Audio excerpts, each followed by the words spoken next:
महाराष्ट्र में तबाही आई है। महाराष्ट्र के रायगढ़ में अब जो लोगों की संख्या है मरने वालों की वो बढ़ गई है और 38 हो गई है। कई और लोग हालांकि अभी भी फंसे हुए हैं। जबकि महाराष्ट्र के सतारा में लगातार तीसरे दिन बारिश की वजह से हालात काफी बिगड़े हुए हैं। तो चट्टान खिसकने की वजह से यहां बड़ा हादसा हुआ। 38 लोगों की जान अब तक जा चुकी है। कई लोगों के फंसे होने की आशंका के तहत अभी भी रेस्क्यू ऑपरेशन लगातार यहां पर चलाया जा रहा है। रायगढ़ के अलावा सतारा में भी तीसरा दिन है आज, बारिश लगातार हो रही है और स्थिति अभी भी वहां गंभीर बनी हुई है। और महाराष्ट्र के इसके अलावा और भी कई ऐसे जिले हैं जहां मौसम की मार लोगों को झेलनी पड़ रही है। कई लोगों की जान चली गई, कई लोगों के घर पूरी तरीके से तबाह हो गए। दो तस्वीरें आप देखिए। पहली तस्वीर में ये तबाही के निशान है जो बारिश के बाद जब यहाँ पर चट्टान खिसकी और इस तरह से तबाही हुई। दूसरी तस्वीर है, अब कोयना डैम से पानी भी छोड़ा जा रहा है। कुदरत का कहर महाराष्ट्र में किस तरह से लोगों को झेलना पड़ रहा है, उससे जुड़ी ये तस्वीरें तस्दीक इस बात की करती हैं कि मौसम की मार किस कदर इन लोगों पर पड़ी है। चट्टान खिसकने की वजह से हादसा, अभी भी यहाँ पर रेस्क्यू ऑपरेशन चलाया जा रहा है लगातार, क्योंकि कई लोग फंसे हो सकते हैं। कोशिश इस बात को लेकर है। जो तस्वीर आप देख रहे हैं ये एक गाँव हुआ करता था जो अब पूरी तरीके से खंडहर हो चुका है। हर साल बारिश आती है और हर साल महाराष्ट्र पानी में डूब जाता है। ये किसी एक साल की कहानी हो तो कुछ अलग लगे, लेकिन हर साल लिखी जाने वाली बर्बादी की इबारत इतनी छोटी भी नहीं कि इसे नजरअंदाज कर दिया जाए।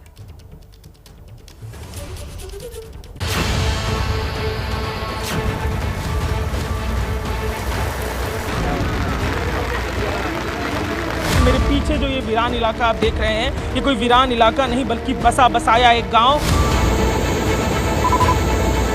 पूरे पहाड़ को बारिश के पानी ने पूरी तरह से कवर किया है। स्थानीय नदी जब उफान पर आई है तो रास्तों को, सड़कों को काट कर अपने साथ लेकर गई है।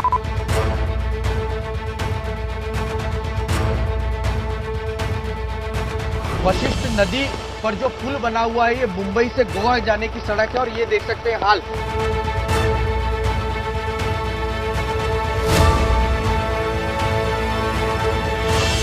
कल जिस तरह की बाढ़ इस शहर में देखने को मिली, करीबन 12 से 14 फीट तक पानी इस इलाके में भरा हुआ था। कई घरों को, दुकानों को नुकसान जो है वो देखने को मिला है।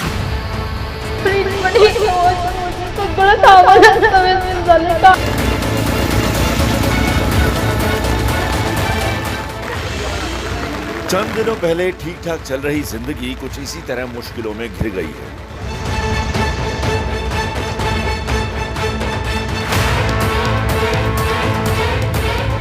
कुदरत ने ऐसी मार मारी कि इस जल प्रहार से महाराष्ट्र त्राहिमाम कर उठा है।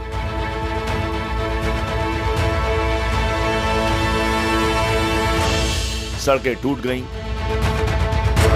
मेहनत की जमा पूंजी से खरीदी गई गाड़ियां भी डूब गईं। घरों का हाल तो बताने लायक भी नहीं रहा और एक मंजिला मकान इस मार से बच भी पाए या नहीं ये कहना मुश्किल है, क्योंकि वो पानी में समा चुके हैं। हालात इतने खराब हैं कि सीमा पर देश के दुश्मनों से लोहा लेने वाली सेना को कुदरत से जंग लड़ने के लिए आना पड़ा। जमीन हो, पानी हो या हवा, लोगों की मदद के लिए सेना जी जान से लगी हुई है। महाराष्ट्र के सतारा से आई ये तस्वीरें देखिए और अंदाजा लगाइए कि कुदरत ने किस कदर इंसानी बस्ती में तबाही मचाई।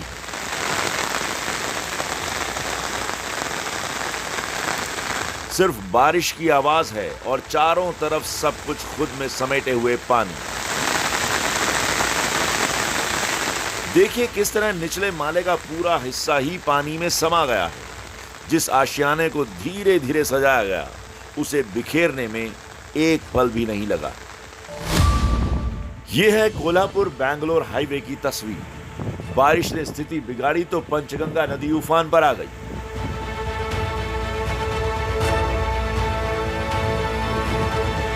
चलते हुए बनाए गए इस वीडियो में सड़क किनारे का हाल दिख रहा है। हालात देखिए, पानी लबालब भरा हुआ है। उस पानी में गाड़ियां डूबी हुई हैं। एक नहीं, दो नहीं, कई गाड़ियां। लेकिन ये बस पास होने की वजह से साफ नजर आ रही है। इस पानी ने होटलों को भी नहीं बख्शा है। कुदरत की मार जब पड़ती है तो किसी को नहीं बख्शती। इसकी गवाही दे रही है चिपलून से आई ये तस्वीर। टायर में बंधी रस्सी के सहारे लोग एक लड़की को बचाने के लिए खींच रहे हैं। लड़की ने टायर को पकड़ रखा है। लड़की छत तक पहुंच चुकी है, लेकिन अचानक हाथ छूट जाता है। अरे बाप रे, अरे बाप रे। ये तस्वीरें 2 दिन पुरानी हैं। वीडियो में दिख रही लड़की बच पाई या नहीं, इसका अब तक पता नहीं चल पाया। करीब 1.25 लाख की आबादी वाले चिपलून शहर को पानी ने ऐसा डुबाया कि नाव चलने लगी। इलाके का जायजा लेने के लिए एबीपी न्यूज संवाददाता रौनक कुकड़े अपने सहयोगी कैमरा पर्सन आसिफ के साथ पहुंचे तो नाव का सहारा लेना पड़ा। बारिश थमी तो पानी उतरने लगा, लेकिन तस्वीरें देखकर अंदाजा हो ही गया होगा कि जल प्रहार के ये निशान इतनी आसानी से नहीं मिटने वाले। चिपलून शहर के इंदिरा गांधी कल्चरल मार्केट के ठीक सामने की तस्वीर आपको दिखा रहा हूं। अब भी यहां पर करीबन 4 से 5 फीट पानी जो है वो देखने को मिल रहा है। और जो जानकारी स्थानिक लोगों की तरफ से और प्रशासन की तरफ से बताई गई, कल जिस तरह की बाढ़ इस शहर में देखने को मिली, करीबन 12 से 14 फीट तक पानी इस इलाके में भरा हुआ था। कई घरों को, दुकानों को नुकसान जो है वो देखने को मिला है। जान माल का भी नुकसान होने की बात सामने निकल कर आ रही है। आप इस गाड़ी को देख सकते हैं, ये गाड़ी कल पूरी तरीके से पानी में डूबी हुई थी और इस वक्त भी अगर तस्वीरें देखें तो उसका टायर जो है वो पूरी तरीके से यहां पर डूबा हुआ है। रत्नागिरी के चिपलून से 100 किलोमीटर दूर रायगढ़ में भी मौत का पहाड़ टूट पड़ा। पहाड़ गिरा और घर के घर बर्बाद हो गए। रायगढ़ में एक नहीं 2 जगह भूस्खलन हुआ, जिसमें दर्जनों लोगों ने अपनी जान गंवा दी। लेकिन इस तबाही का सबसे ज्यादा असर हुआ तलाई में, जहां 30 से ज्यादा लोगों की मौत हो गई। तस्वीर बयां कर रही है। मेरे पीछे जो ये वीरान इलाका आप देख रहे हैं, ये कोई वीरान इलाका नहीं बल्कि बसा बसाया एक गांव, तलई नाम का एक गांव। यहाँ 30-32 घर थे और इस घर के ठीक पीछे जो पहाड़ी आपको दिख रही है, लैंडस्लाइड उस पहाड़ी से हुई। पूरा ये इलाका तहस नहस, पूरा जो ये समतल इलाका दिख रहा है आपको, यहाँ पे घर थे। क्या हालत घरों की हुई है, जरा योगेंद्र गुप्ता जी दिखाइए। यही वो पहाड़ और पहाड़ का वो हिस्सा जो दरक कर नीचे आया और पूरे गांव के इस हिस्से को अपने संग बहा ले गया, दबा ले गया। लोगों की मौत हुई, लोगों को खोजने का सिलसिला अभी भी जारी है। और ये वो घर है जो ठीक पहाड़ के नीचे था, जो मलबा पहाड़ का था, दरक के घर के ऊपर आया, पूरे घर को दबाया हुआ है। ज़रूरत का घर का सारा सामान देखिए, रेफ्रिजरेटर फैला हुआ है। घर जिस एंगल पर टिंगा हुआ था वो एंगल भी टेढ़ा मेढ़ा दिखाई दे रहा है। घर का सारा सामान घर के बाहर बिखरा हुआ है। तलाई ही नहीं, सुतारबाड़ी में भी जमीन खिसकने से लोगों को अपनी जान गंवानी पड़ी। रायगढ़ में हालात बुरे नहीं, बदतर हैं। इसकी गवाही है ये तस्वीर। एक तरफ तलाई में जमीन खिसक गई, दूसरी तरफ मुंबई गोवा हाईवे टूट गया।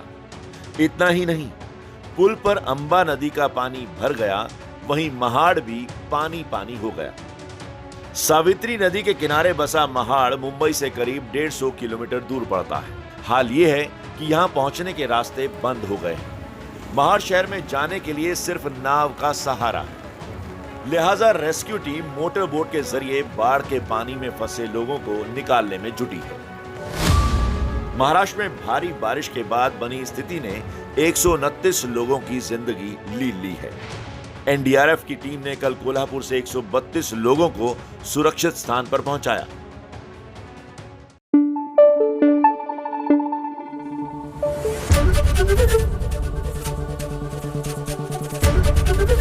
एबीपी न्यूज आपको रखे आगे।